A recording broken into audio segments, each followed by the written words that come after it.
No, yeah, my dealer got me an allocation. Z06, yeah. Allocation number? Just north of 5,000. I get it, 15-year wait. I mean, people are gonna back out. They're gonna back out. People are gonna back out.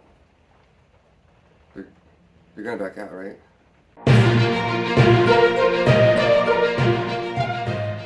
Well, welcome back, team. It's been a little bit since I've hosted a Corvette news, and I figured why not today? A lot of stuff going on in the Corvette community, which we'll get to in 1 second. A couple of quick announcements real quick. I got a couple of fun mods coming for this guy. Some of them I've already recorded. I just got to edit the damn things. My sister will be joining the channel again this week for a really fun segment, including both my Mini Cooper and my Corvette, so watch out for that. Alright, so I'm going to stop jibber jabber and I'll get right to it. In case you weren't aware, December 13th, there's some gnarly tornadoes that ripped through Kentucky. Pretty gnarly stuff. A lot of people lost their lives, which sucks really bad. The Corvette plant was also a casualty of that.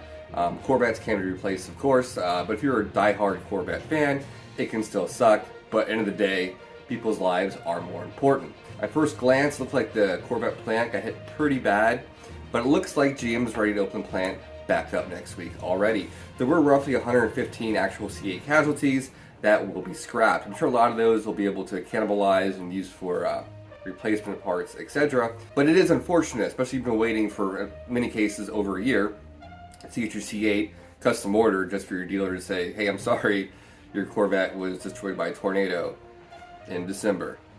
That's really unfortunate news, and that sucks. If you're one of those, it sucks. I'm sorry. That's really unfortunate. But it looks like, GM's been on top of it. They got some cranes in. They got some specialized workers in there. They got this thing streamlined. They know their C8's a cash cow, so they wasted no time getting the plant up and running. So again, by next week, they should have, this is the week after Christmas, I'm assuming, back to 2 full shifts running at full steam. So, yeah. And they can make roughly, like 200 in a day. So 115 C8 Corvettes, that sucks, but they can make that up in pretty much one work day, you know what I mean? So, it is what it is, you know? It's always something. Especially with the C8, you know, and it's always something. It's crazy. Alright, this next story is kind of interesting, and something kind of foreign to me. It has to do with radar detectors, and if you know about living in Virginia, they're highly illegal. It's pretty much like trafficking heroin, having a radar detector. They take it very seriously here. But if you're in one of the other 49 states that you're allowed to have a radar detector, if you have a C8 Corvette, they can mount the side mirrors if they're hardwired. It's a really weird thing. I'll have a graphic here to kind of show what I'm talking about. Long story short, if you hardwire it in, it can change the voltage that runs to the side mirrors and pretty much frying them. It's happened quite a bit across the country. Well, I guess globally now, these things are sold everywhere. And yeah, there's a technical service bulletin out that says don't do that.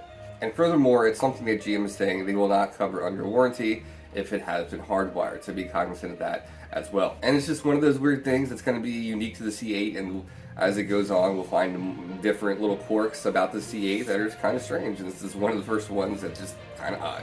Alright, the next story is also a C8 story.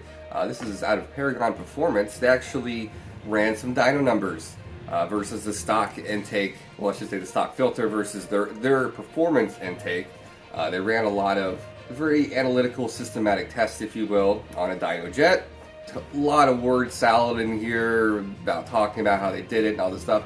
Long story short, they made what they thought was a lot more stout and better air delivery system. Again, this is all done in-house, so take it with a grain of salt. I gotta read this whole thing to you, but it's kind of boring. Long story short, they gained about 5 horsepower just swapping out the filter. That tells me that the stock box is made pretty damn well, the stock intake design. Yeah, it's one of those things I would probably do with my C8, where when the life of the air filter is going bad, I'd probably just swap it out for a high performance one. Get those few more little ponies, you know, and you get a performance exhaust, get a tune, and I think you're good to go. But yeah, just swapping out the stock air filter on the C8 can get you a couple little horse ponies. This next story is pretty interesting. This is out of Consumer Reports, so strap in. They're saying the C8 Corvette is one of the least reliable cars on the market today. It ranks 11 out of 100. You heard that right. Now, there have been some unique issues to the C8 Corvette. I don't think they're that unreliable at all. And this also gives the Silverado an 11 out of 100 as well. The Volvo XC90, that's 17.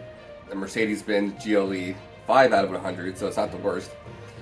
But yeah, I think it's interesting. What they touch on is the engine, transmission, drive system, which is both those together. Paint and trim are the potential trouble areas of the C8. Now we all know the transmission has some weird quirks. Some dealers say add the extra 2 quarts, some say don't. This seems like they're getting better at it as the model years go on. Calling it the least reliable, I don't know about that. I mean, I remember reading an article a while back that also, when the C5 came out, calling it a very unreliable machine as well. 20-year-old car, I beat the dog shit out of it, and it runs great. So take this report with a grain of salt. For 2023, one of the first announcements outside of the upcoming Z06 and probably E-Ray to debut is that the Corvette will be jettisoning the Morello red interior. It's not terribly popular, and it's hard to go with a lot of the colors outside of black and like the ceramic matrix or the white. It's a really pretty color. It's just, it looks weird in a lot of the different exterior shades, unfortunately. But that's just one of the first changes we'll see for the 2023. And it looks like the 2023 will start in May, if I'm not mistaken. So it looks like mine's going to be 2023, which is kind of cool because I'm expecting delivery early summer. So that might give me some more color options. So I don't know. But yeah, so the first official thing is the Morello red dipped Napa leather interior will be gone. So if you're trying to get a 2022 with that, better hurry up. Lastly, lots of rumor mill going on in the Corvette community, focusing on the Z06 pricing. Long story short, no one knows. And if they say they know, they're full of shit. We won't really know pricing until spring of next year. Inflation is on a crazy train right now, and no one knows when it's going to end. They could price it right now, but if inflation goes up another 5% by then, they're shooting themselves in the foot. They know people will pay over $100K for this damn thing. The market is crazy right now. People are going to pay it. People are already expecting to pay 20, 30, 40K over MSRP. So why set a price when they can just wait it out a little bit? There's no rush. People are going to pay it. Gun to my head, if I had to guess what the MSRP was, again, this is a guess. I don't know. I would say high 80s. But again, no one knows, and no one's going to know until March, April timeframe. So yeah, anyone that says they know, they don't know. A lot of hearsay, well, my dealer says, he talks to a reliable source at so-and-so, and he said this, and it doesn't make any sense. They would have told us already. They know inflation's crazy right now. They could have told us when they revealed it, like they did with the C8 Stingray at the same time. But they know the crazy demand for this car, that people are willing to pay, and inflation right now is crazy. So who knows? You know, they could price this thing base, you know, very, very base 1LT at like 105, and it would sell. It would sell out quick, and there would still be a markup on the used markets, you know, flipping. So there you go. So, all right, guys, that's all I have for today as far as Corvette news. And there was some other stuff I wanted to touch on too. But there's a lot of Corvette news going on right now. So maybe I'll do a short cycle on another Corvette news later this week. I should have a fun video out with my sister. I got a lot of time off coming up, so hopefully I can get it out to you guys sooner than later. I know you guys like her. She's pretty fun, and she's really excited to do it. So, all right, guys, go enjoy the rest of your weekend. And if I don't see you guys before the holiday, have a good Merry Christmas. Mark out.